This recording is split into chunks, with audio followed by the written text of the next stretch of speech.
বিড়ি খাওয়ানোর জন্য অস্থির হয়ে গেছি। আমরা আসলে বিড়ি খেতেও যাইনি, খাওয়াতেও যাইনি। একটা ছেলেমেয়েরা বোধহয় একটা অংশগ্রহণমূলক কাজ করেছিলাম আমরা সংসদ ভবনের সামনে, স্বরাষ্ট্রের কুশপুত্তলিকা দাহ। এটিএন নিউজ যে নিউজটা করেছে সেটা ভয়ঙ্কর নিউজ ছিল। যেমন আমরা যেন বিড়ি খাওয়ানোর জন্য অস্থির হয়ে গেছি। আমরা আসলে বিড়ি খেতেও যাইনি, খাওয়াতেও যাইনি, চাইও না। এটা একটা স্বাস্থ্যহানিকর বিষয়, সে নিশ্চয়। কিন্তু এই দায় দায়িত্ব তো মবের না, এই দায় দায়িত্ব কোনোভাবে মবের না। যে মেয়ে দুটো হসপিটালে থানায় গিয়েছিল তাদেরকে রাত 12টা-1টা পর্যন্ত থানায় গিয়ে গিয়ে মবের শিকার হতে হয়েছে। থানায় লোক ঢুকে ঢুকে ওদেরকে হয়রান করছিল এবং পুলিশের সামনে।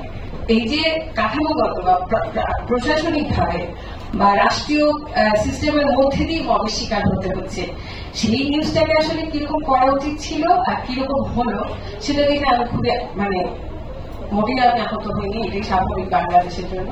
তো মিডিয়াকে জানাচ্ছি যে আপনাদের যদি আপনারা যারা পুরুষ কর্মী আছেন তাদের নিশ্চয়ই আত্মমর্যাদায় লাগা উচিত। নারী কর্মীরা যারা আছেন তারা তো আছেন, তাদেরও ভীষণ যুদ্ধ করে টিকে থাকতে হয়। কারণ আমি নিজে সরাসরি জার্নালিজমে কাজ করেছি, আমি দেখেছি যে কি পরিমাণ যুদ্ধ করতে হয় নারীদেরকে ওখানে।